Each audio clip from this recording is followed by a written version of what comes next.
Hello, this is Don Victor, author of Drawn to Win, host of the podcast Drawn to Win, the director of the Academy of Composition, and the creator of the Core 80 Experience, also known as the See and Grow Rich in Art video course, which you can find out more information at core80.com. This is the Drawn to Win podcast, where I have the incredible privilege to draw artists from around the world into fun and meaningful conversations around art and life, and yes, maybe even a little food. You can hear us each week on iTunes, Stitcher, SoundCloud, and YouTube. So make sure you subscribe so you always have a seat among friends. Let's get into the show. Brooke, welcome to the show. Thank you so much for having me. Indeed, indeed. So, I'm in Pennsylvania. Where are you located? I'm in Portland, Oregon. Portland, Oregon. Were you born and raised there? No, I was raised in the foothills of Northern California, and I just recently moved to Portland a few years ago to pursue my career as a full-time artist. That's awesome. Now, Northern California and Oregon, aren't they like just like the backwoods of each other, or is there like a state in between? They're about maybe 8 hours. Wow. Because Cool. Portland is at the very northern tip of Oregon-Washington border. Ah, okay. And I was kind of like near Sacramento, the capital of California. Gotcha. Is where I grew up. But I spent about 8 years in Sacramento at the beginning of my career. So I have a pretty robust network there, and the Sacramento art scene is phenomenal as well. It feels kind of like a sister city to Portland. So I'm happy to be up here too, though. It was a good move for us. That's cool. Now, when I think of California and I think of Oregon, if I was going to describe them in colors, California would be a little bit of yellow greens and a lot of orange. And Portland, Oregon would be dark greens with a grayish blue, maybe slight purple in there. There is definitely a difference in light. And when I moved from California to Portland, I actually had to add new colors onto my palette because of the California light was so warm, and it really is, the golden sunshine state. And up here in Portland at this latitude, there's a refractory nature of the light that definitely takes on that blue, green, gray, lavender. Yeah. You can't really put your finger on it. Yeah. So that was the first thing I noticed when I moved here was my color palette is completely deficient in capturing the quality of the light up here. And did you adjust quickly, or did it take you some time to kind of? It took me a little time to find which colors best capture that for me. So it took us some experimenting of trying different combinations of blues and greens and purples before I kind of landed on a triad that really spoke to me and worked well to capture this quality of the light up here. Now, you said the word lavender. When you said that really rung true with me. And so was that one of the little secret sauces in your palette? It was, yeah. I added a dioxazine purple onto my palette. I don't even know how to say that word. Dioxazine. Dioxazine. I know it's one of those weird new colors that's kind of like the phthalos, where it's a really explosive color. I kind of liken it to launching a bazooka at my painting because it just can, if you use too much in the mixture, it completely takes over. But if you can mix it with complementary colors that are leaning enough into the blue range, you get these just lovely grays that shimmer with the light, that still have a chroma to them, but they're not, you can't really put your finger on where on the cool spectrum they fall. Yes. So it perfectly captures the Portland light. And it really transformed my planar landscapes when I started using that palette up here. That's awesome. That's really, really cool. Now, Portland, is that near the water? It's actually the convergence of two rivers. So it's It's the Columbia River, which is a huge river that separates Oregon from Washington, is on the north side, and then the Willamette cuts down and separates like downtown Portland from the east side of Portland.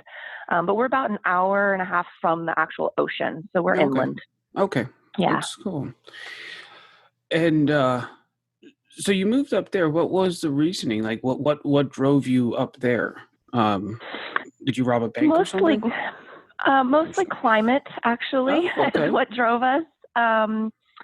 We were looking for, we were living in the valley before, and California was going through a major drought, and it was just too hot, too flat.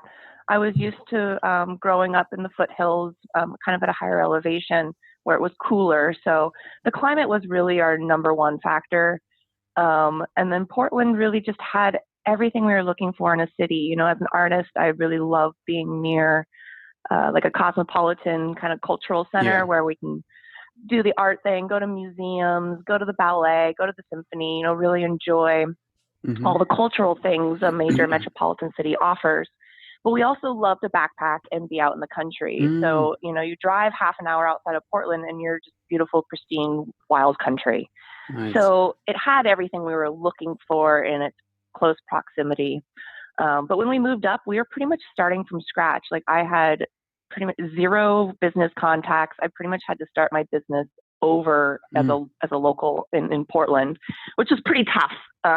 But here I am 2 years later, and I made it happen. And so it was actually one of the best things I could have done for my career, was to make that kind of leap of faith of trusting my instincts and making it happen. That's awesome. Yeah. So now you're in Portland. You came in, you laid down the big boot, and the bags of cash are now flowing into your purse. I don't know if I'd call them bags of cash, but it's working. All right. Tiny doggy bags of cash are flowing into your purse. Yeah. And so you're working as an artist in this area. What are you currently working on? So I am working on several projects. I always like to have different things going.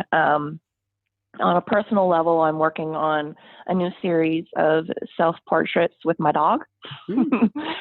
So I really enjoy painting things that inspire me in the moment or are a big part of my life right now. So I got my first dog here a few years ago, and we've just had this amazing bond. And so she's always in the studio with me, kind of with me 24/7. Nice.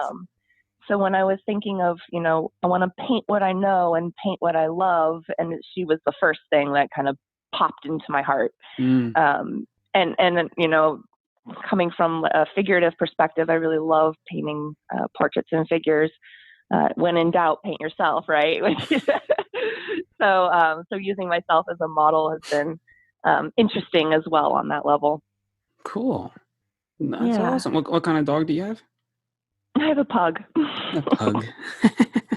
That's awesome. She's a character. She makes me laugh every day.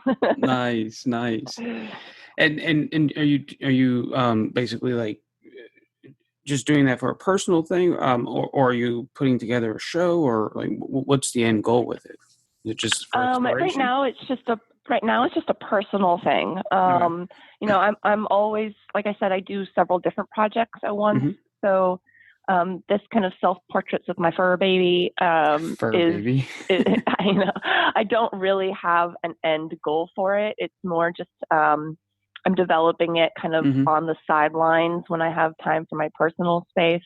And the other projects I'm working on, I always have some kind of commission on my plate. And then I've been teaching a lot. So I've been working with oils on Yupo paper. I don't know if you've heard of this product. It's a synthetic paper that has a really slick surface to it. And I really love painting with oils on it because it allows you to lay on the oil really softly. If you press a little harder, you can lift it right back off. So it allows for this adding, subtracting kind of organic process. That if I need to get right back down to the white paper to make a punch of highlight or contrasting drama, then it's really easy to do. I can just, wipe it right out. Wow. And there's something about working on paper that actually affects my creative process differently than if I were working on a canvas or a cradled birchwood panel or something like that. Sure. That There's makes something about sense. the humbleness. Yeah, the humbleness of the surface kind of frees me to play and experiment. I think of it more as a sketch than I do as this like oil painting that has to be magnificent or whatever, right? Yep. So I've been playing a lot with that and introducing my students to it, just to try to challenge them to think a little differently about their process, try some new techniques. I'm always trying to push myself to try something new and different. So I'm always working on all these projects that are pushing me in different directions to try to keep my eyes fresh and my explorations going. That's awesome. That's really cool. How did you stumble upon it? The paper. The paper. I actually put a call out to my friends on Facebook, my artist friends. I was looking for some kind of paper to paint on that I didn't have to pre-gesso. Okay. So Yupo was recommended to me, as well as the Arches oil paper, which I like as well, but the Arches has more of a kind of a watercolor texture to it. Yeah. And I actually prefer the slicker surface of the Yupo, and it's strong enough that it doesn't buckle under the weight of the paint, Gotcha. which is what's my like number one concern, because I was working on a paper before that whenever I added juicy loads of that paint, it would just buckle and crimp, and then it looks kind of weird when you try to frame it.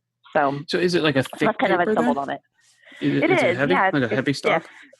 Yeah, it's a heavy stock. It's stiff, and very slick. It almost has like a silky texture to it. Yeah. And when I'm painting with oils, I use Gamblin paints, which have a real buttery kind of quality to them, and it feels like I'm spreading butter over silk. It is just such a luscious. It doesn't grab at the brush. It allows it to just kind of dance and glide, and it's really. I'm having a lot of fun with it. That's awesome. So it's like low friction painting. Exactly. Nice. It's almost like let it flow. Let it flow. It almost sounds kind of like Bristol board almost. It is. It's very similar. Yeah. Where you have your cold press and your hot press, and the hot gives it that nice slicky feel to it, where it's really great for inking, things like that. And totally. Yeah. The one thing about boards, though, is you can't really, unless you have like a table saw or something, it's hard to cut them down to size. Yeah. One thing about the paper I like, if I'm painting along and it's just not working for whatever reason, we all have paintings that fail. But there's like maybe a little part of it that I like, then I can just whip out the scissors and crop it down to a small little size, no big deal. So it really keeps that process open to let things happen as they happen and make drastic corrections if you need to. That's awesome. It's interesting because when you're sharing this, it's interesting that when you approach the canvas, you approach it with far more restriction, right? And then you have this freedom when you approach the paper.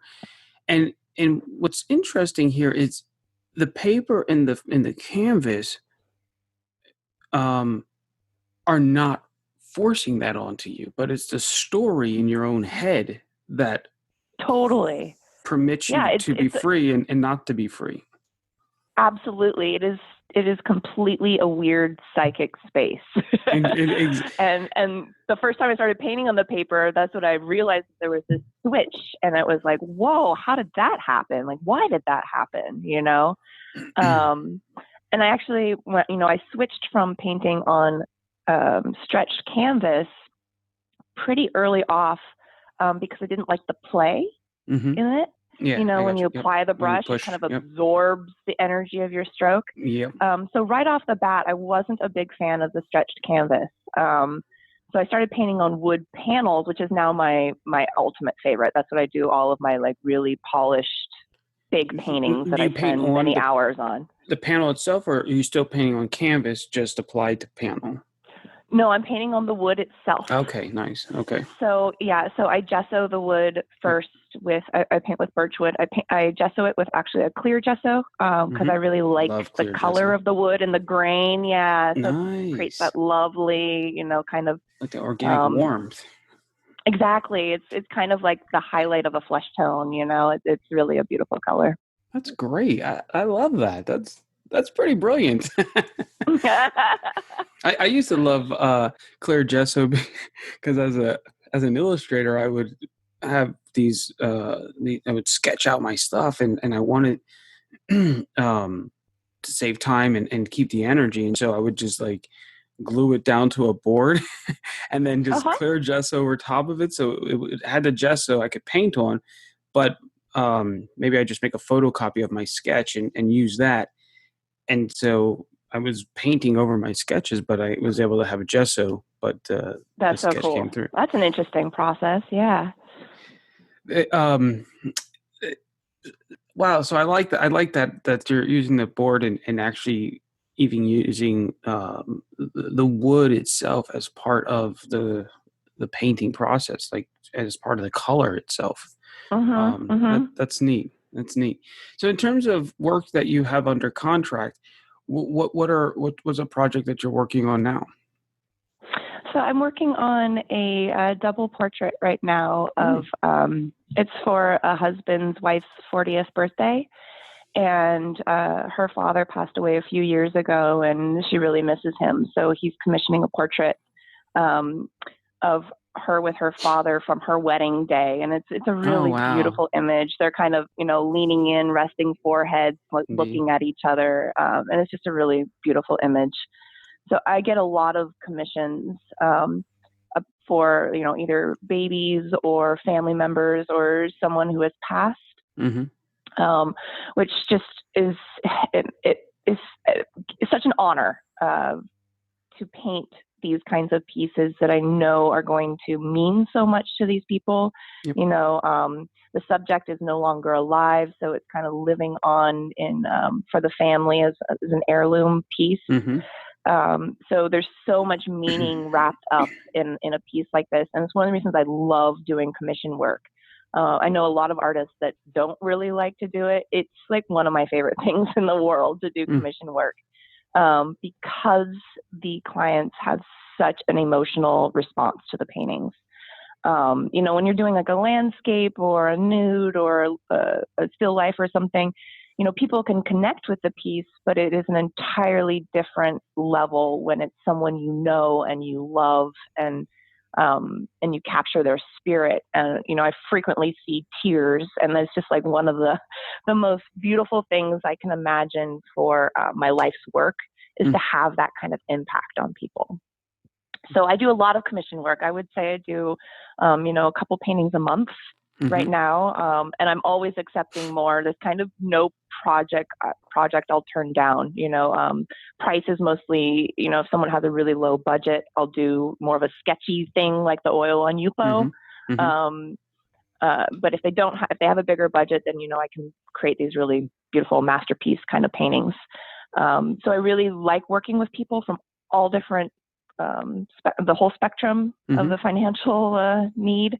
But it has just been one of the most rewarding aspects. And surprisingly, I didn't really expect to get into commission work. It was kind of just one of those avenues that fell into my lap as a portrait painter. Mhm. And it really surprised me as how meaningful it has been and reinforming in my own emotional connection Absolutely. to the work.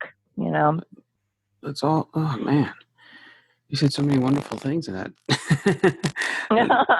What's one of the portraits that you've done, or yeah, I'm assuming commissions or portraits. So, what's one of the portraits that you've done that really stuck out to you and really hit you? I mean, like a personal portrait or commission No, no, work or under commission work. Like, was there one that under actually commission ended work. made you cry as you did it? um, Come you on, know, tell all, I tell actually all. that's a good question. I don't think I've actually cried, but I smile like Ah, so okay, much when I'm painting. So that's nice. I try to bring out the joy and the spirit of and the love from my subjects. Mm-hmm. Um, so I've had a couple of projects that really resonated with me, and they were of sick children. Mm. So I just started working with a group called Portrait Connection, and their whole mission is to unite healthcare with the arts. Yes. So they have a whole round of grants that pay artists to create portrait paintings of terminally ill children and then That's awesome. gift the paintings to the families. So, so I just started working with that, and it was such a moving project to be able to paint these children. The boy that I just painted is actually now in hospice, so his family now has this portrait of him, and he was just such a beautiful child, or he is such a beautiful child, like just that kind of spirit that glimmers from his eyes, and he's just a smile that cuts his face in half, so being able to paint his portrait was one of the highlights of my career so far. It was just such a magnificent project, and I'm really excited to do more for this organization, this nonprofit. Yeah. Yeah. And did you get an opportunity to meet with the children, or is it just like they tell you about the person and then send you a photo? Yeah. So for this project, they sent me a whole bunch of photos first, and then they had a big inaugural event where there was 12 different artists with 12 different families for this first kind of go around. Cool. So they had a big inaugural event where they unveiled the paintings.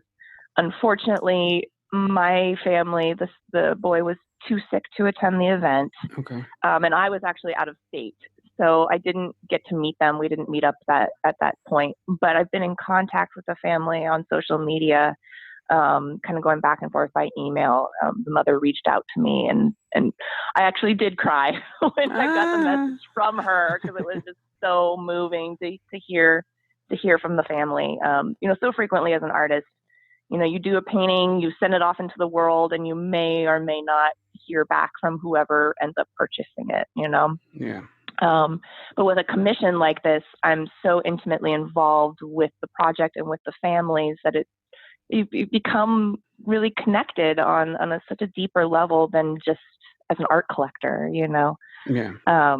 Which is really one of those goals for my life. When I really sit down and think about, what do I want to do with my life as an artist? Mm-hmm. This is it. It's connecting with people and creating art that brings so much joy and love into their daily life. I'm not really that interested about being famous and having prestige. I'm way more interested in having real connections with real people. Wow. You sound really, really cool.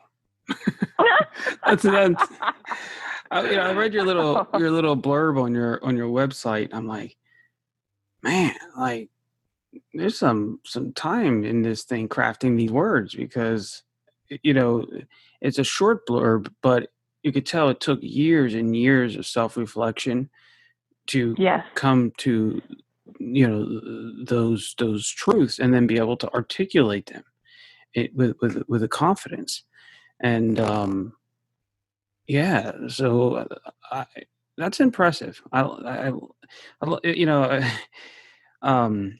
There was a movie called, I think it's called Harry Crumb or something, about this he's like an illustrator, cartoonist who did all these weird, strange cartoons. A lot of times when people looked at it, it was like hypersexual and things like that. But he was working with his son, and his son was learning to draw, and he's teaching his son, how to draw these portraits like classically. And his son's like, "Well, Dad, like how long does it take before I get famous?" Or da, da, da. And he looks at his son, and he's just like, "We're talking about art here. Who's talking about being famous or making money? Like, right? Just stay focused." It's like antithesis of creating art, Yeah. Yeah. Did you read that interview that came out with Quincy Jones several months ago? No. It was circulating big time around my artist musician network. But there was a moment when he was asked, what he thinks is wrong with contemporary music, and he brought up the whole money making thing. And he said something along the lines of, if you're thinking about money when you're in the studio, God doesn't show up that day. Mm-hmm.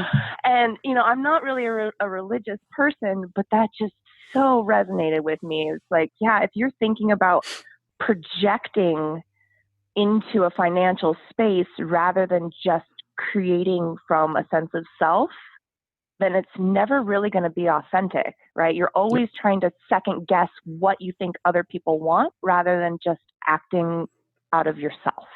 Yeah. I love that. It just really has resonated with me ever since I read that. It's like, oh, and that's where so the, true. the dilemma comes, right? So like you actually find a really nice sweet spot because where you find joy is delivering on these commissioned works, right?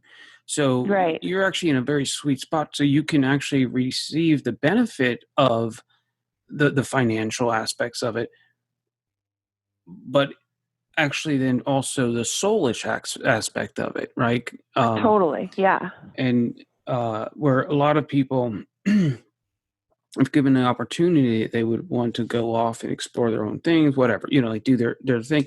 And I think you have to um, figure out for yourself what is your harmony, not your balance, but your harmony.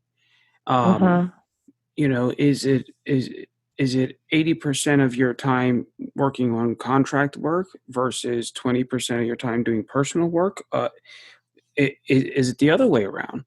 Are you able Right. to get certain contracts and spend 20% of your time on it that then afford you 80%, Right. And every artist is going to be different, Absolutely. that, and it's taken a long time for me to kind of figure out what works for me. And so much of it is about diversifying, Hmm. not putting all of my eggs in just one basket. So I have so many different branches of income sources that I'm never really relying just on painting sales or just on commissions. And that's it. Yeah. You, And I feel like, one of the problems with the way that the art market works today is it's all pushing, this brand on, going to the gallery route, creating a brand for yourself, making a name for yourself. And it's all relied on just painting sales like that. And that is really stressful to me, hmm especially as an artist that has a kind of a hard time putting herself in a branding box. hmm Because I love to experiment and I love to paint wherever the wind takes me. That I find it actually is, it's just really difficult for me, in my personality and in my drive as an artist to always be pushing myself to try to rely on this try and true tested method that's just pumping out the same work over and over again. I get bored with myself. I'm just like, Yeah. why would I paint that same image over and over again? And I know a lot of artists that are super focused like that, where they just take one small thing and they open it up and they just paint it over and over and over again, and that satisfies them. They're perfect for today's market. But I really personally struggle with the whole brand. Yeah. I just, Yeah. it's an interesting because when you're saying brand, part of me is like, well, because you are a brand, right? And you are creating a brand. But I totally understand in the context in which you're saying. Um, I know Kenyon Cox was writing in one of his writings. He was talking about the decline of art into this more modern direction, and he was writing Mhm. this like 100 years ago, and he was talking about like the Industrial Revolution and the consequence of that on art because where people were not crafting work anymore because they had to compete with just producing Yes. and a lot of artists take great pride that they can crank out a painting in a day or two and you're like because that's what pays the bills and Right. and they've and a lot of artists are really production minded. They're in this production mind and you can't and this is where the dilemma comes because it's like they either have to go get a job and then paint and their painting becomes their hobby or they have to figure out some way of being able to paint for a living, right? And Right. and a lot of times they'll find a niche and they may be in that niche for 20 years. But then Sure. and so they're not starving. They're not a starving artist, but then they're artistically starving, and it's just it's very sad. But and it's a tricky thing, and then nowadays, a lot of artists want to go into the gallery system. The gallery is the way to go because that's what's going to help me. And I personally am just not a big believer in it anymore. Me neither, honestly. I don't technically have gallery representation at all. Mm-hmm. I'll show anywhere. But I do have a few partnerships going. But one of the things that really frustrated me with the whole gallery system is not getting to connect with the actual collectors. Mm-hmm. I said this before that I'm much more interested in the real relationships with real people. And I found that if I was selling work through galleries, I never met the collectors. I never got their contact information. There was no relationship there. Yep. And so I was sending my paintings off into the world, and I wasn't my whole raison d'etre of having my paintings connect with people and having that personal feedback wasn't there.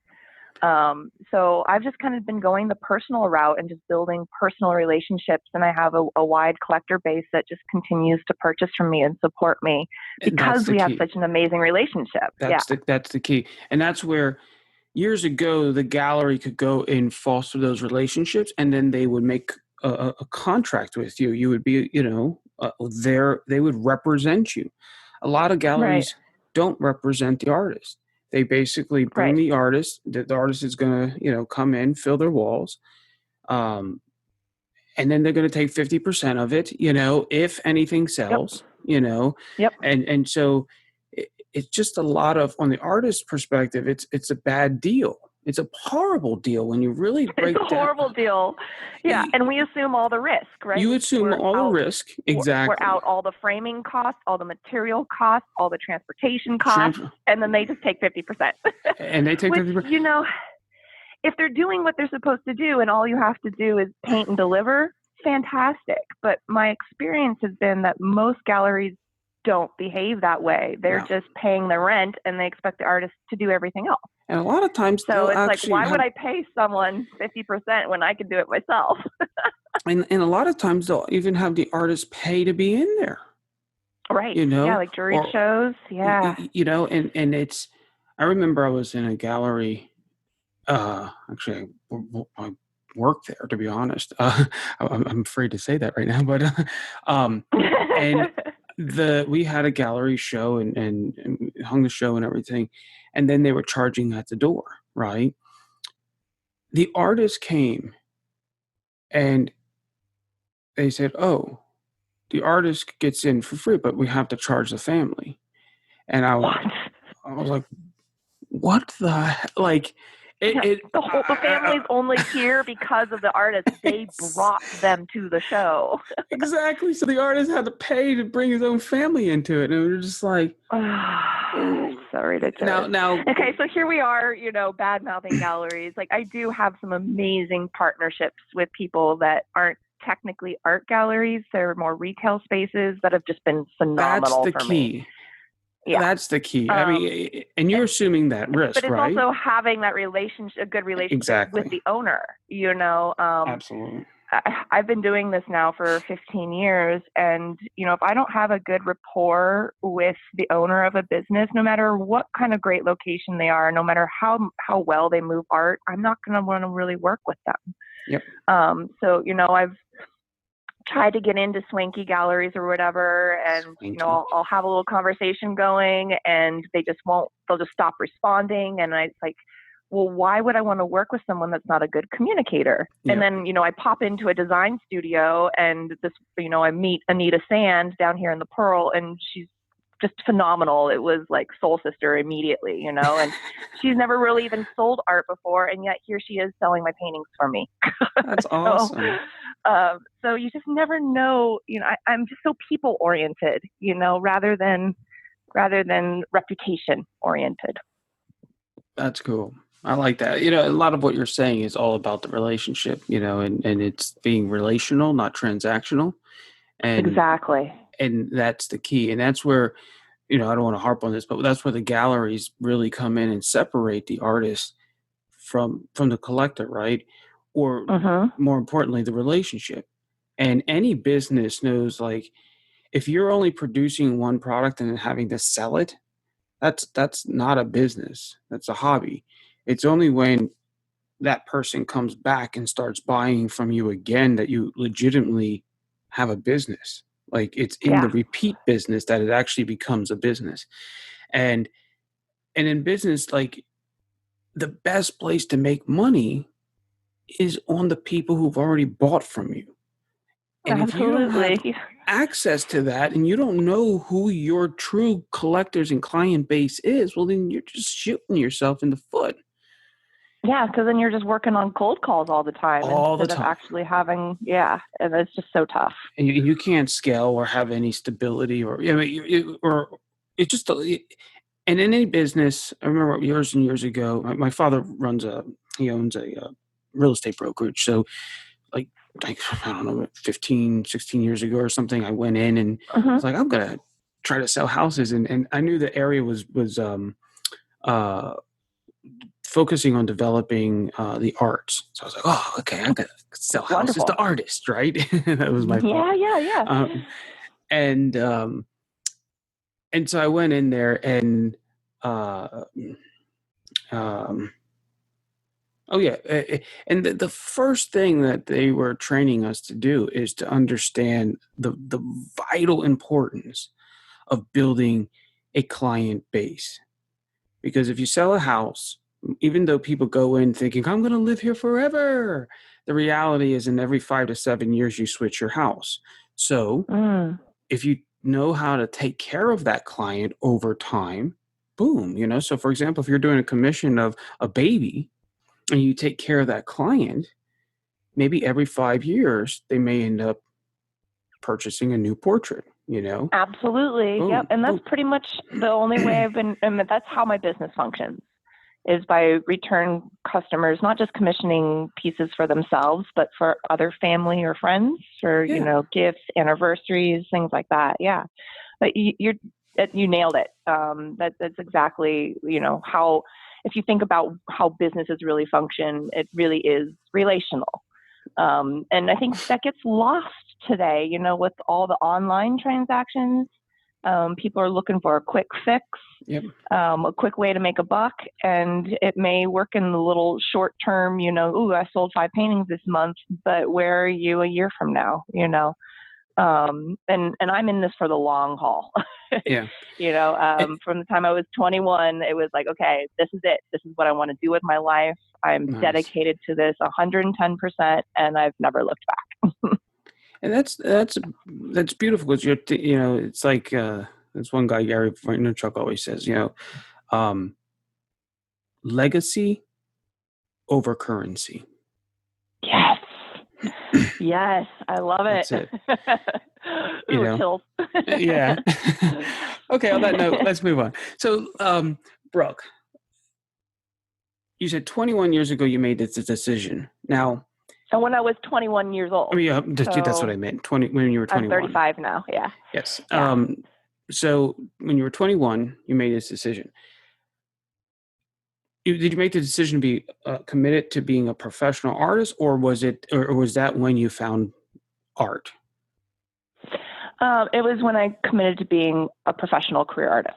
Okay. So before then, So let's go back. before then, Let's go back earlier. when I was really young, I've Yeah. always loved art. Uh-huh. I was obsessed with coloring and everything when I was a kid. I used to color until I had blisters on my fingers. My Wow. mom would come in at 3 a.m. and she'd be like, "Get back in your bed," I know. So I it was must. something I know, but I love coloring. So it was something I always absolutely loved and was obsessed with. And my parents recognized that and put me through Waldorf. Wow. From the Really? time I was really young. Okay. Yeah, so I was a Waldorf kid. And then up through high school, I had a Wait, first, fantastic explain what teacher. Waldorf is. Explain Okay, what so that is. Waldorf is like it's a private art school, and it's based on the Rudolf Steiner philosophy, Mm-hmm. which is very complex, but kind of in a nutshell here, um, they believe that art isn't a subject; it's a way of learning. Yes. So instead of, you going to history class and then going to English class and then, oh, maybe you have an art class. No, you were doing art throughout the entire day. So during history, while you're listening to a story or a lecture, you're actually drawing a Mm-hmm. scene from that story to integrate and interpret what you've learned physically. Biology class, you are drawing the anthers of the poppy that you're dissecting. So it's through art that you learn rather than it just being its own separate subject. So Waldorf really instilled in me from a really young age how I use art to actually learn and understand my world, both scientifically and artistically. Mm-hmm. Um, so it really created an amazing foundation in the way I see the world and the way I interpret the world. Yeah.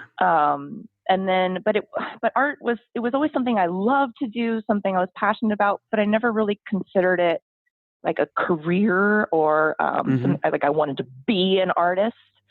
I was an artist, but I didn't really understand the difference between being and aspiring to until I went off to college and I was playing with a whole bunch of different career ideas. I loved math and science. I was considering becoming a chemist, all these different things. So when I went to college, I mostly did it to get a liberal arts education and wanted to study it all. Mm-hmm. And then my junior year, I decided to go abroad, and I lived in France, Mm-hmm. in Paris, for the school year, and exclusively studied art while I was there. So I participated in the Louvre Museum's master copy program, where you get to Mm-hmm. go in and choose a masterpiece to copy and wheel your easel out of their little private closet there in the museum and get to paint directly from a master. And it wasn't until that class where I actually painted with oils for the first time. So up until that point, I had just done, acrylics and watercolor and charcoals and all these different things, but I never had a teacher actually introduce me to oils. So when I was in Paris, this class where we got to copy from the masters was a real deep understanding of how the masters worked. And we actually learned to grind our own pigments, cure our own linseed oil, make our own gesso. So we had a real physical, chemical understanding of how the materials work. Mm-hmm. And from the first moment that I started working with oils and the smell of the linseed oil, I was smitten. It was really the oil painting medium that that actually made that switch in my mind of this is what I want to do the rest of my life. Mm. Wow. That's Which is kind of beautiful. interesting. Not many artists I know, reach that conclusion through a medium. It's Mm-hmm. usually just always an inkling underlying feeling of, oh, I want to be an artist. For me, I was an artist. I didn't recognize that was a career choice Mm-hmm. until I painted with oils and was like, Mm. this is it. This is what I was made to do. This is my life Well, I path. like that you separate the two. So really what you're saying then, if I'm hearing you correctly, is you, and I'm not even saying Brooke. Okay, I'm going to go deep on you. You Okay. are an artist, but it's painting, but painting is your profession. Correct. That's cool. That's I like it. exactly it. That's brilliant. That's damn, you're deep. I don't know. I find it funny because a brook is like a Oh, go shallow on, thing go of on. water, right? You're like a freaking ocean. You're like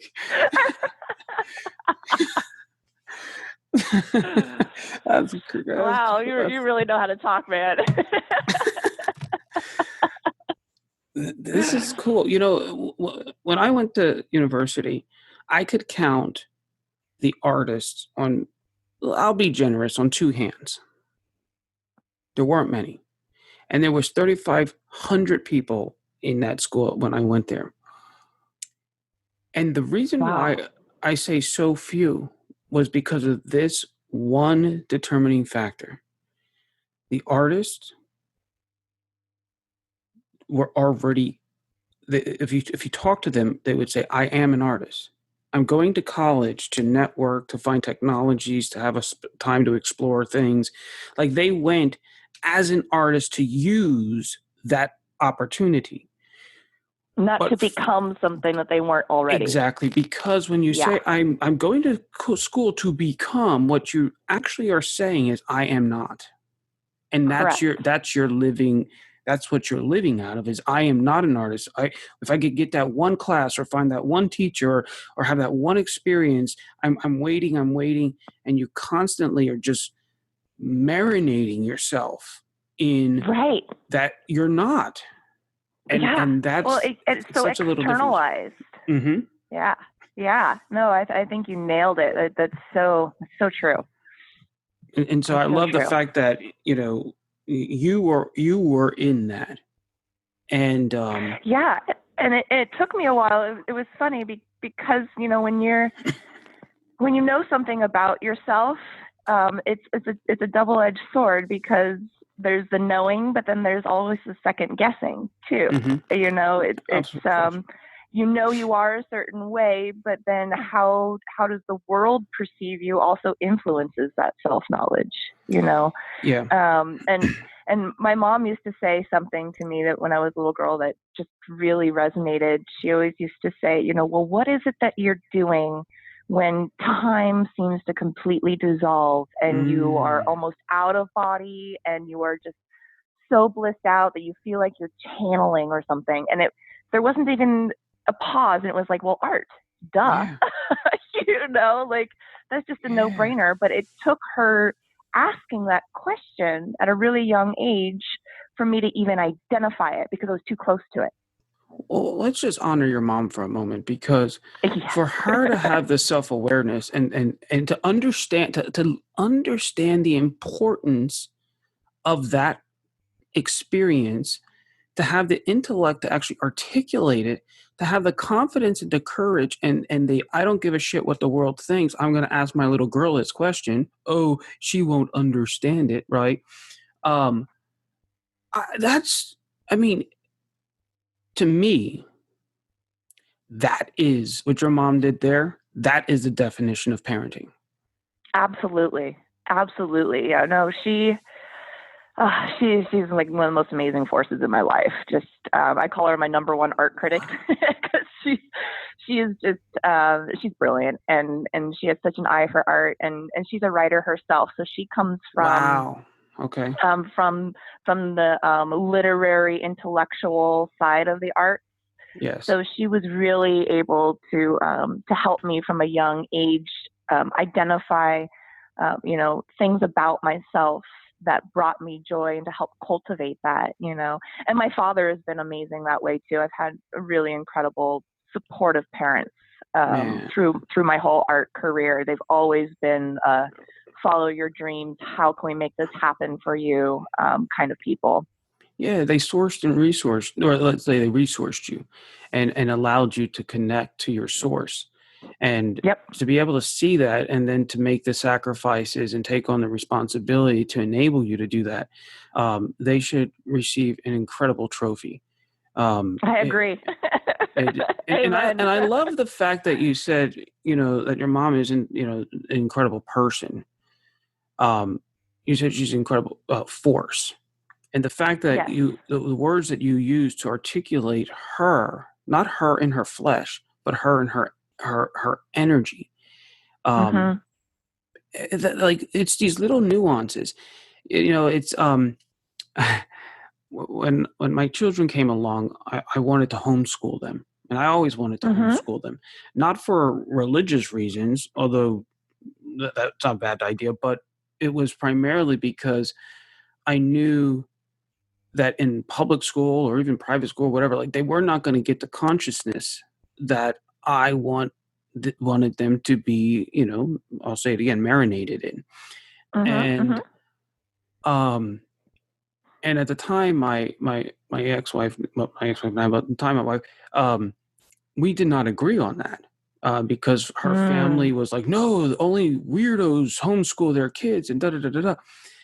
They're going to be socially stunted or whatever. Yeah, exactly. Right. Yeah. Because because in life you're always, locked into people who are your own age group. But anyways, so I came to a point where I was like, okay, maybe we have to find a compromise. And the ward, I can't even say it. What's the name of the school that you went to? Waldorf. Waldorf. I'm always like the Waldorf or whatever. The Waldorf. That I found a bunch of different schools, and that one rang true to me because they were using the arts as basically the way, not just expression, quote unquote, but communication. Like you were actually Right. using art to learn and communicate Right. about life and all aspects of Right. it. And then what I found amazing about it was that the people in Silicon Valley, the people who are creating all of this technology, send their kids to this school. Yep. Because from my understanding, you're not even allowed to touch technology until a certain That's grade. right. No screens. There's not even mirrors in the bathrooms because they believe that Wow. having children look at themselves actually create a negative feedback loop of self-consciousness rather than just being in the world. You are constantly observing other people observing you. Wow. That's The philosophy is, cool. you should read about it. The Waldorf philosophy is pretty deep and intense, and it can get a little too controlling in some elements, in my opinion. Like, Sure. kids need to know how to type and to work on a computer screen. That's not to say that they are allowed to have them all the time, but we have to be realistic of the world we live in and prepare children, to be involved. But there is an age appropriateness to these things as well that Waldorf is really conscious about. Well, with my kids, when it came to that, when my kids were born, I create a motto. And with my daughter, hers is we create, they consume. And so as she's growing up, I'll always say it. My son is we love, we lead, right? And so with him, one day he's like, I said, what's your motto, boy? He's like, we lead, we love. I said, no, no, no, no, no, no, no. We have a world full of leaders who don't love people. We love first, then we lead. And one day he was at this little party, and it was little girls and him and this other little boy. And he was maybe about 5 years old at the time. And this boy kept running around knocking over the girls, right? And so I said, buddy, when that little guy knocks over a girl, you go and you help her up, right? So, okay. So he runs out, and the boy knocks the little girl over, right? So my son runs over and helps her up. And then he runs over to me. He's like, Dad, look, love and I lead, right? That's right, buddy. That's right. And Yay, good parenting. That little girl was his shadow the rest of the time. Oh yeah, new best friend. Yep. And but with my daughter, it's we create, they consume, and that came from when I was 10 years old. When I was 9, I fell in love with computers. And I remember it was a Saturday morning. My brother came in. He's like, yo, I made the computer do this thing. And I ran over there, and it was just like spitting out his name. It was, and I was like, what? How the heck? And I just started reading like all the little computer books. And I was like, I knew at 9 years old that one day I would create art because I was already winning awards for 3-4 years before then. And so art was who I was since I was 5. And at 9, I saw the computer and I was like, oh my gosh, I'm going to use that thing to create stuff. Right. Awesome. Yeah. And whole new tool. Yeah. And at 10, I remember walking from the living room to the music room, and we moved the computer out into the hallway. And I had 7 brothers in this foster home that I was living in. And they all were like just huddled around the computer. And it reminded me of like hyenas, on a dead carcass. Like that was the energy that I saw. And I was so grossed out by it that I remember saying to myself, I'm going to use that thing to create, not consume. And I don't play video games to this day because good for you. I don't do, so my daughter asked me one day, Dad, I want to get one of these devices, right? And I told her, I said, we'll get you a device when you learn how to create on it. Like you want a Mm-hmm. video game, learn to create a video. And it sounded like a bad thing to say, but all of a sudden when you put that out, all of a sudden I started becoming aware of all of these neat little tools. There was a tool, it was a paper that you could draw on, right? Mm-hmm. And you would scan it in, and the program then would convert it into a game. So you were actually creating your own computer games Oh, by that's so drawing on cool. oh my gosh, yeah. So um and that's where she at. So she's, now she's going to be 11, and she's hyper creative. She's a designer in her mind, and um but my point in saying all that is, um at one time I really, really wanted my kids to go into that Waldorf school because of that type of environment, to really develop that to give them a space where being creative in a very responsible, in a higher consciousness way, Mm-hmm. was not only encouraged but expected, Right. and Right. You're uh, not just regurgitating. yes, You're creating from a basis of knowledge. yeah. Yeah. So now you went to college, um, and you went over to France. You had that moment where this epiphany comes, like, wow, I'm an artist, but now I want to be now. Now I'm an oil painter. Now I'm an oil painter. Yes. Okay. Yes. I have my medium in which the art can be directed through. So what was the next step? Did you go off to So, a school? and so I had my junior year abroad in Paris, Mm-hmm. and while I was there, I had a really great connection with my first figure drawing teacher too, and she Mm, actually wanted me to stay and become her apprentice. nice. But I had a year left at UC San Diego, and I'd worked really hard to get in there. I got in a full ride my first year, and so it was Uh-huh. like, okay, I want to get my BA. I've already put in 3 years. I need to do my final year. Mm-hmm. So I actually came back to the States, finished my final year, and it was really interesting because I was my last year of college. I was a studio arts major, and I come back from France, and I'm now in all these upper division classes with all of these art students that are going to be graduating with a BA in studio art. And everyone's like, where did you learn how to draw? Where did you learn how to paint? All these students are graduating with a studio Yeah. arts degree, and no one actually knew how to create work. Yep. They could talk about it, they could criticize it, they could place it within its social constructs, but they couldn't actually execute what they were thinking. Mm-hmm. So, I finished my final year out, and became really obvious to me that I just need to start working. That if I was a painter, I needed to be painting. Mm.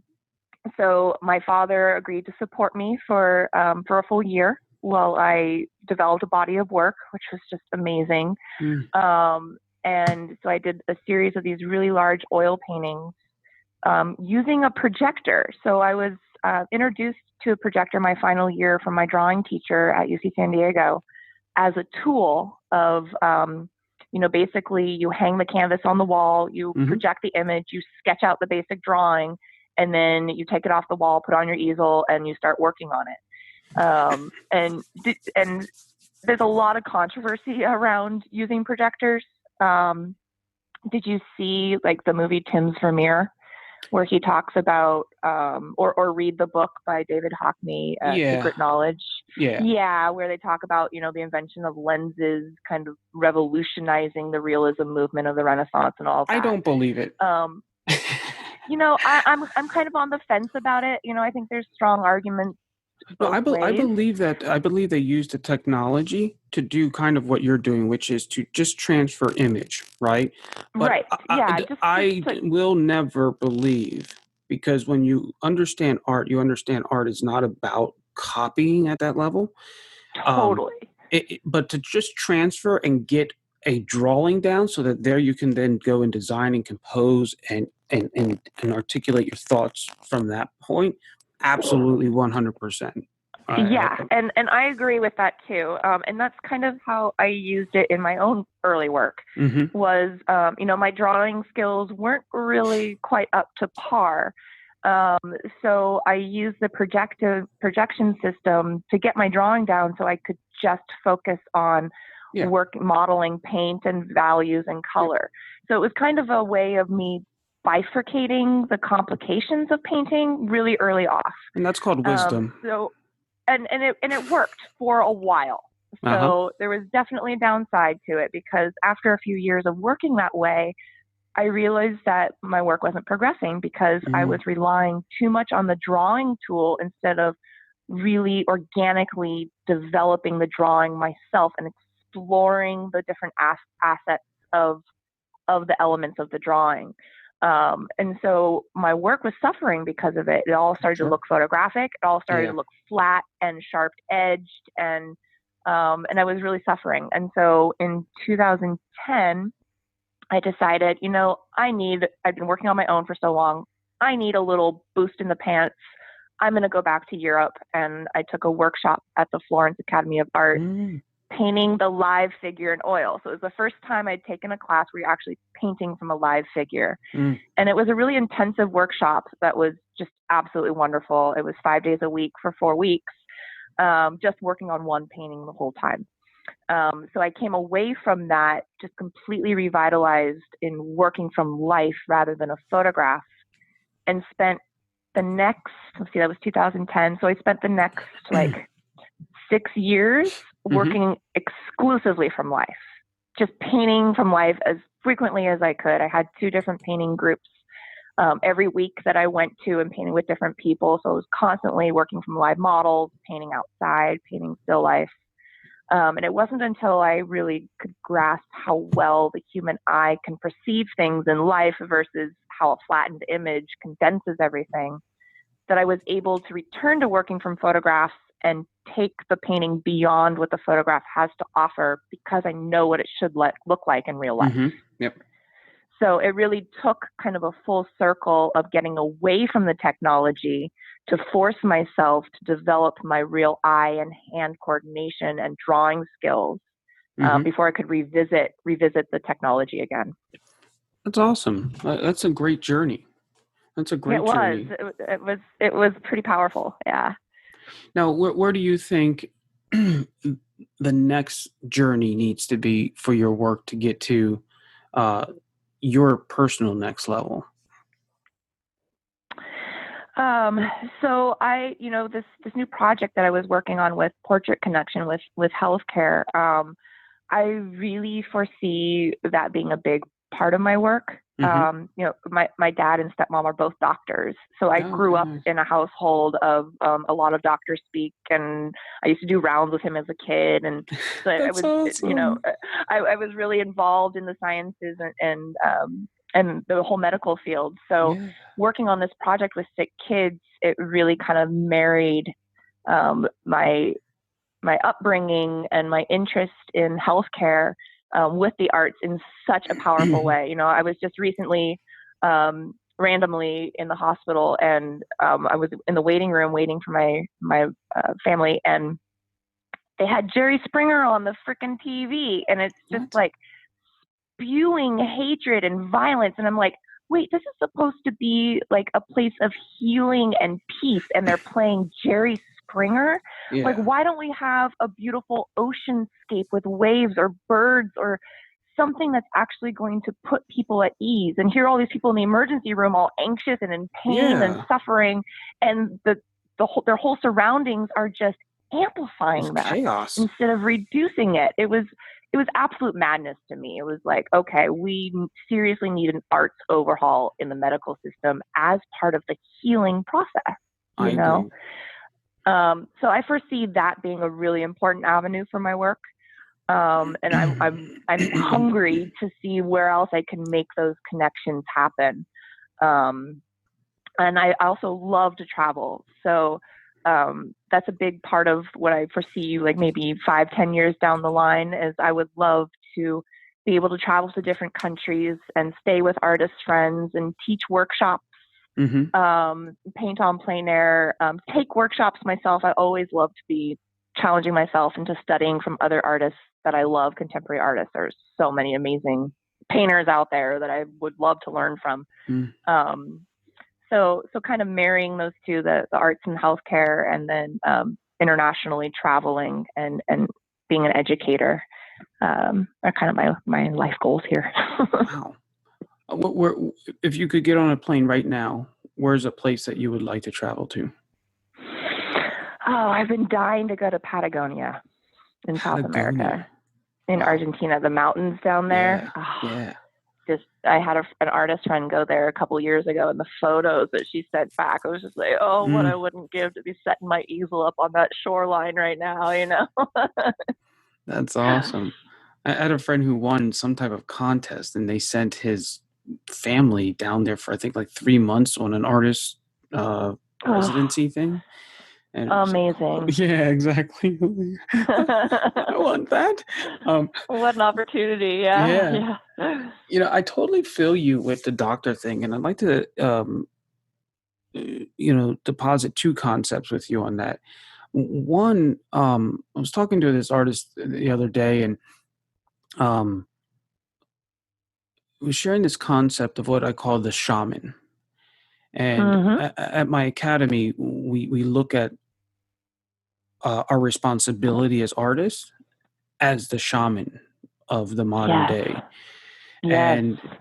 And what's interesting is I love the connection between doctors and artists because we're actually the same people. A lot of doctors are highly creative people. They just a lot of times went into being a doctor because it was quote unquote the practical thing to do. And and I know a lot of artists, including myself, where I was heading off to medical school and I decided that no, I'm going to go the route of the art school. Um, and and even like back in the old days when they had guilds, there was no painters guild. It was the medical guild, and the painters were in there because they had to know botany and biology and anatomy and chemistry and all those sciences to be able to do what they did. Right. And then even like the patron saint, Luke, Saint Luke, is the patron saint both of doctors and of artists. I didn't know that. Yeah. I just got chilled again. That's so cool. Saint Luke wrote the book of Luke. He also wrote the book of Acts. And in both of them, there's all of these miracles that are talked about. But because he was a Greek physician, a Greek doctor, he was able to articulate in the original Greek, like the bones and how they would rejoin. And like, it gets deep, like, because he was a doctor. And, or I shouldn't say a doctor, he was a physician because doctors years ago were just people who came and kind of, they helped you with your documents, right? When you're about ready to die. Yeah. So it's like, go get the doctor. He has to write us a will, right?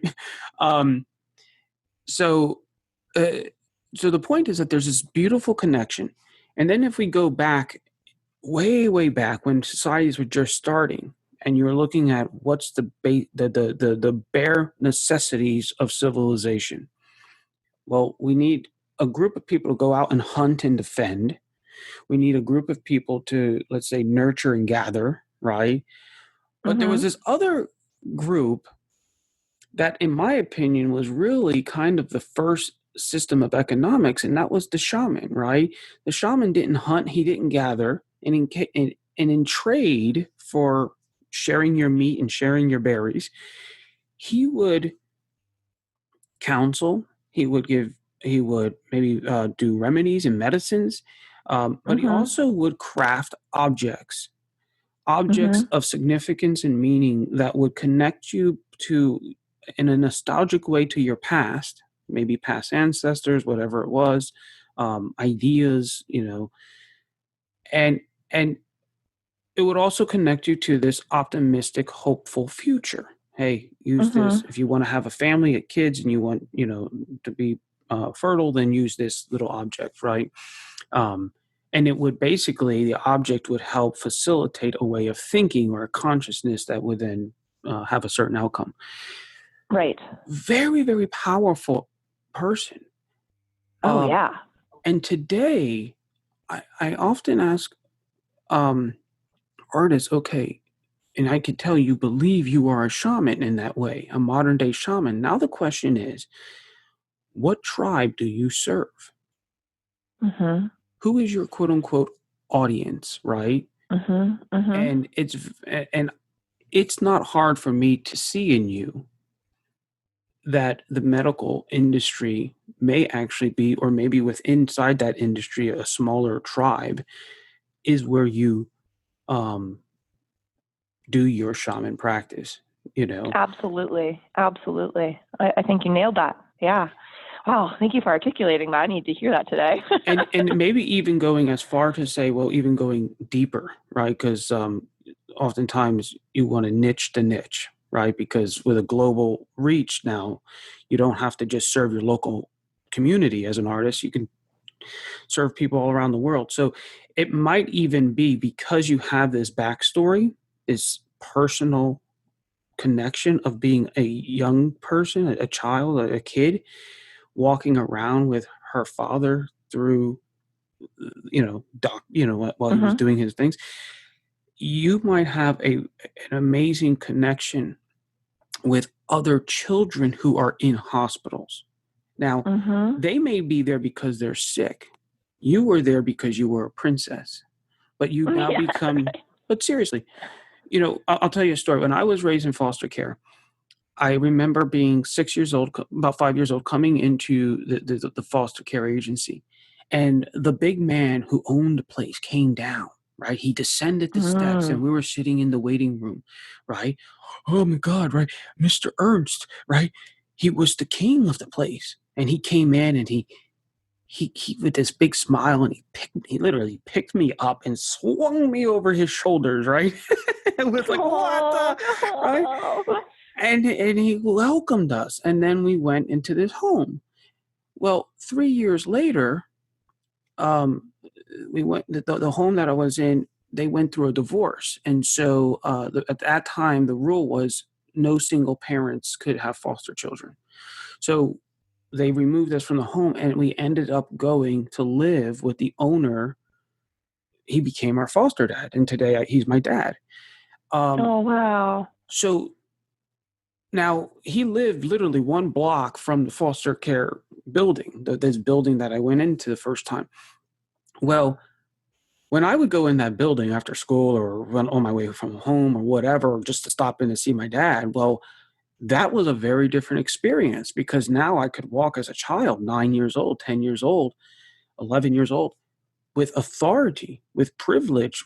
Not that I used it in a bad way to anybody, but people would say, hey, I would just walk in. No one else was permitted to have access, that type of boldness to walk among his kingdom in that way, right? And Mm-hmm. and none of us kids abused that, but we did enjoy that privilege of being able to walk through and say, there was this one lady there, her name was Beth Schittler, and it was just funny to say her name because we could kind of swear, hey Beth Schittler, how you doing? you know Oh, I love it. Oh gosh, kids. and um and and so yeah, it was very, very cool that way, right? It was a very, very different experience. I translate that into my spiritual life now because I just feel Mm. like, oh wow, I'm not like a little person in a pew in a church, like, oh my God, God's so big, right? Like, so when I read in the Bible where it says Paul says, enter into the throne room of God with boldness because you are a son. I'm like, Mm. oh, Oh, I got this. I know what that means, I got this. Yeah. So I strategically do things like that with my daughter. Like I knew I was going to have a daughter. I named her when I was 12. So when I tell my daughter, I named you when I was 12, I didn't have you until I was 30, but I named you and I talked about you everywhere I went for Wow. all those years. So one day, if she ever chooses to read the Bible and it says, and I knew you before you were born, I named you, like that Yep. gives her a connection in faith that breaks religion, right? It just shatters it. Sure. So Sure. I'm hearing your story and I'm like, oh wow, and I'm connecting these pieces. And you have this incredible connection as one of those princesses, right? A person of authority and power and regality who have the ability to go and actually sit, a Princess Diana, right? Like to be with the people that you're serving. And you're serving Mm-hmm. them because you're painting their portraits, this kind of thing. Um, and and then, adding to that, the heart of Van Gogh. Mm-hmm. It was interesting, well, Van Gogh, there's this one painting, and I was just talking about this in the podcast yesterday, but it was this poor boy, and the way he composed and designed the edges and the lines in the work, it broadcasts an energy of authority and kingship and power, even though the image was a poor peasant boy. The the painting, you cannot look at it without honoring and respecting the dignity of this His authority. humanity. Yeah. Exactly. Wow. And Yeah. that was And the that's one of the things I love sensitivity. so much about Van Gogh's work, Hmm. is, he never took an art class. He just dove in and just did it because he had to, regardless of what the world reflected back to him, and he's one of my heroes for that reason. It's like every time, a painting's not selling or I get down on myself or, I'm struggling, it's like all I have to do is think of what he went through and persevered on the artistic level. Indeed. Of staying true to his vision and just doing what he had to do for himself, regardless of what anyone else said, and I think that's kind of what's getting lost in today's art market, is so many people are trying to figure out the next niche and the next gimmick, and how can they project into this space to become famous and wealthy, and that for me, it's like that is not what art is about at all. We are completely missing the point here. This isn't about commerce. It's about soul. It's about what? Soul. Explain what you mean by that. By soul, getting to the heart of what the human spirit is really about. Oh, did you say soul or full? Like Full? Yes, soul. Oh, soul. Okay. Soul. I was like, fool. I'm not really. Okay, that makes sense. It's just a different way of saying it. But then, okay, fool. Okay, soul. It's about soul, not commerce. Absolutely. Correct. Yeah. Absolutely. Yeah. We were talking about galleries earlier, and there was an article about maybe 2 years ago I saw where they were bringing in fashion designers to be consultants because fashion designers are basically masters of trends. So they were using them to consult, like, what's the next trend so that we know in the arts what to sell. And it's and that's so ass backwards. Exactly.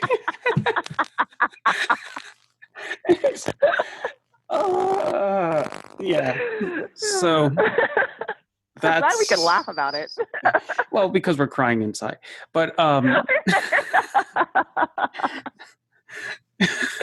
I wish I had another set of eyes just so I could rip a pair out.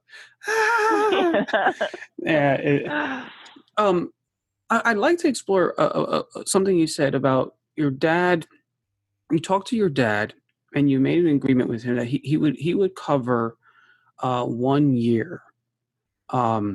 He basically provided that space for you, which I love because even Van Gogh had that relationship with his brother.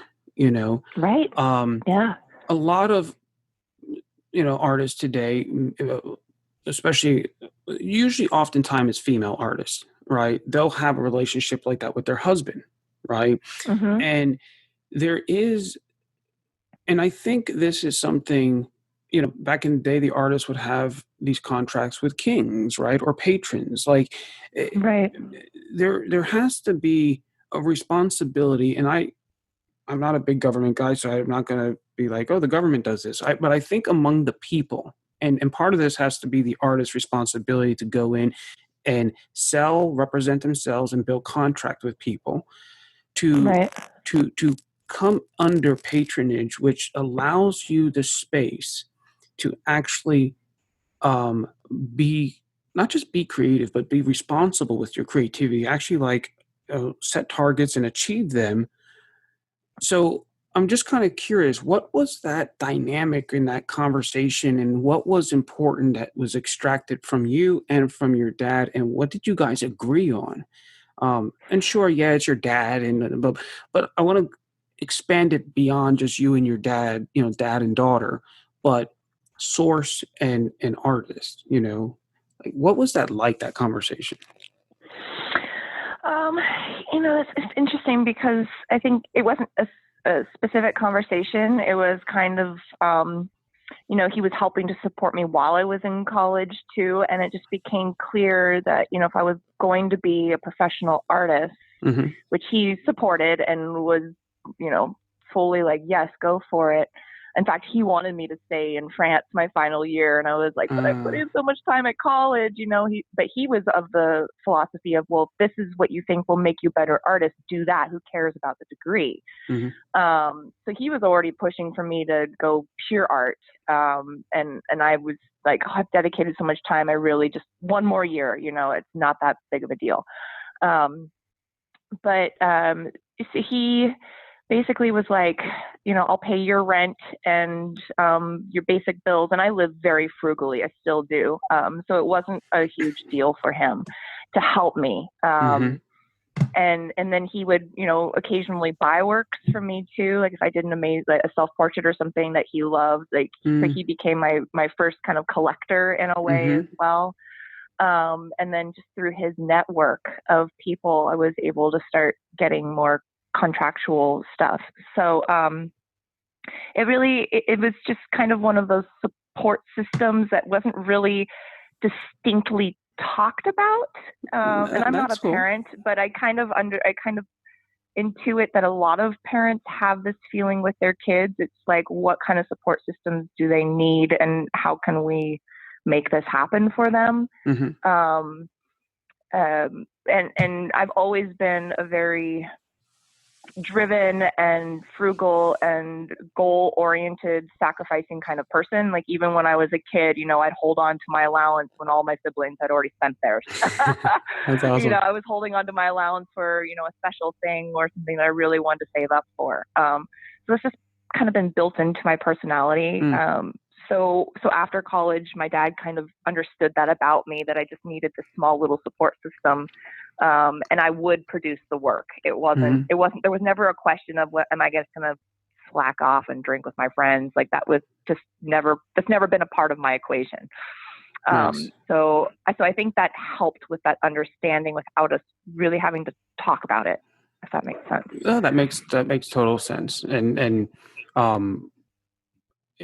it's just an interesting dynamic, because at some point, if you can go back and extract what was the trust that was there, what were the key factors in trusting you, also what were the key factors on his side that you could trust him to make sure those bills were paid, right? Right. Right. And just kind of stepping out of the daughter father role and just looking at the facts of the situation may give you a key in building contracts with other potential patrons, like for example, the portrait connection, things like that, like knowing what is it that they need, what is it that they want, knowing that what you need, and be able to articulate that on paper, and just really shifting the energy of this, kind of flaky arty type of thing. Totally. And I'm not saying that you do that. Again, coming down to relationship, right? Absolutely. And every business, every client, it's relationship first. Like yes. You're both coming to the space. It isn't just what can I get out of this. It's what service am I providing for this person?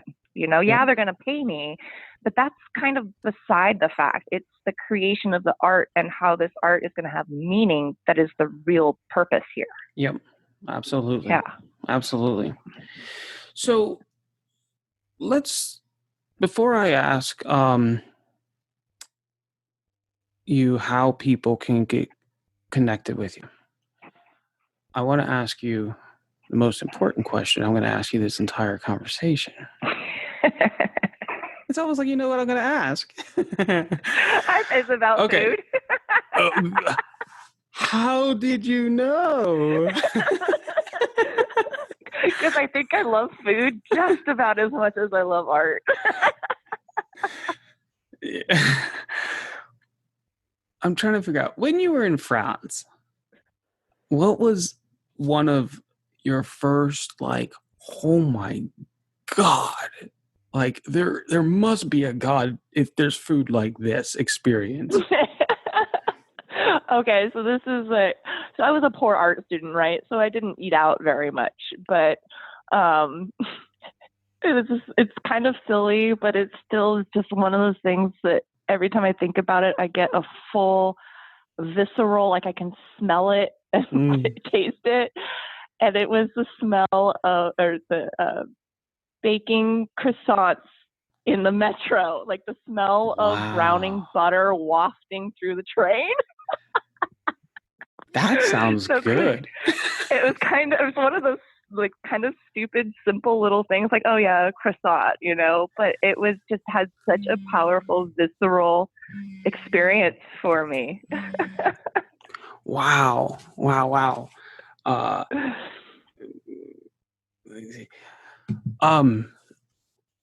Sometimes it's just those little simple things. I know, right? Bread and butter. Who knew? Let me tell you, when I lived in Portugal, today I miss the bread and the butter. Like, I just miss it. Like, I when I went there, I had a friend in a town called Olivelas, and literally there would be every morning a van that would stop in front of the house, and it would open up and would sell fresh bread, and I'd go down for like a couple euros and buy fresh bread every morning. And so good. like I hate looking at sliced bread in the store.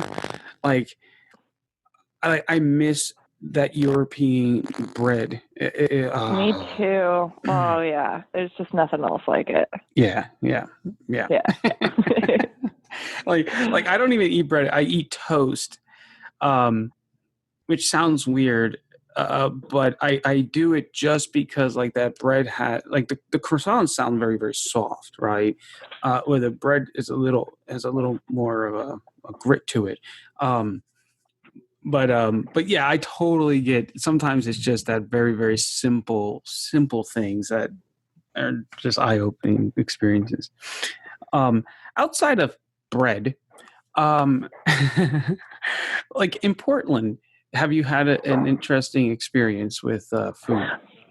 Oh yes, when we first moved here, we actually almost broke the bank because it was just like there's so many amazing places to eat. It's just and across the board, from like vegetarian Vietnamese food to amazing donuts to Thai food. I mean, it's just like anything, ramen, anything you could want. The city has just amazing food, and the food carts are practically in every neighborhood, and it's over the top. Wow. Food courts are cool. Those like the little vans and stuff. Yeah. Little trucks posted up all over the place. Yeah. And you get things like Peruvian food or Russian food, or I mean, it's just such a mixture of different cultures and cuisines. Wow. It really does feel like an international city in the food department. That's so cool. Yeah. Wow. Well, Ms. Brooke, oh, shallow Brooke. That's so nice chatting with you. Yes. Well, how can people get in contact or connect with you? So since I have such a long last name, Walker Knoblich, which is kind of a mouthful, I go by Brooke Paints. Brooke Paints. Brooke Paints. Yeah. Brooke Paints. So I'm on Facebook as Brooke Paints and Instagram, and my website is brookepaints.com. So on my website, I have a huge portfolio. You can kind of see the last 15 years of my paintings. So you can get a real feel for the arc of my artistic journey on there. And I also have a newsletter that you can sign up for. I send out an email once every 1 or 2 months, just letting people know, what events are coming up, new paintings that I have. I do process videos, so you can kind of see me speed paint in a time lapse. Oh, wow. Just a kind of a way to keep people connected, because I know on these new social media platforms, things kind of get lost in the fray with so many participants. So the newsletter is really the best way to kind of get a little constant drip from me every few months in your inbox. Nice. That's good stuff. And I'll put it in the show notes of the for the episode then as well. Cool. Well, Ms. Brooke, arrivederci. Awesome. Thank you, Don. Talk to you later. Bye. Hi there, my name's Lori Calabrese. I'm an artist from Pennsylvania, and I wanted to share with you why I took Core 80 and what I got from it. So I took Core 80 because I wanted to improve my skill set as an artist, right? I wanted to get to the next level. And while my art has been well received, I feel that my art lacks a level of elegance and sophistication that I wanted to have. And I knew to get to that level, I would have to improve my composition and design skills. So I enrolled in Core 80. In Core 80, we took deep dives into masterpieces. We analyzed line, brush strokes, spacing. We analyzed relationships between all the components of the piece. We started seeing the relationship, that main focal point, whether it's a face, an arm, a flower. We started seeing the relationship that has with something on the other side of the painting that is not even noticeable. And it's amazing. So we drew these relationships, and we drew and we drew and we analyzed. And you saw what you ended up seeing. What unfolded was the intent behind the masterpiece. You got into the artist's head. It was amazing. It was exciting. I felt connected to masters in a way that I never have before. And I was so excited. And now I have this skill set, right? I have the skill set. I have the concept behind it. And I can apply these techniques to my work. So now I will use this, and I will use these skills to take the story that I'm painting, right? Why am I painting a piece? What is my intent? What is the story that I'm getting across? And I will use these design concepts to lead the viewer into my story. And while the viewer, they might not be able to understand all the relationships that I created, the subconscious will put the pieces together. So I'm very excited, very happy, and I look forward to watching my work become sophisticated and elegant and the level that I want it to be. Thanks. In just 30 days, the Core 80 experience teaches you to decode the intentional design underneath great masterpieces. Through video lessons, assignments, and feedback, you learn to recognize the underlining structures like thrust maps, echoes, and gamuts that give master compositions substance and gravitas. Knowing how master artists and illustrators compose their artwork unlocks your ability to give your artwork more meaning and energy. Enroll today and get a 7-day no-hassle money-back guarantee at core80.com.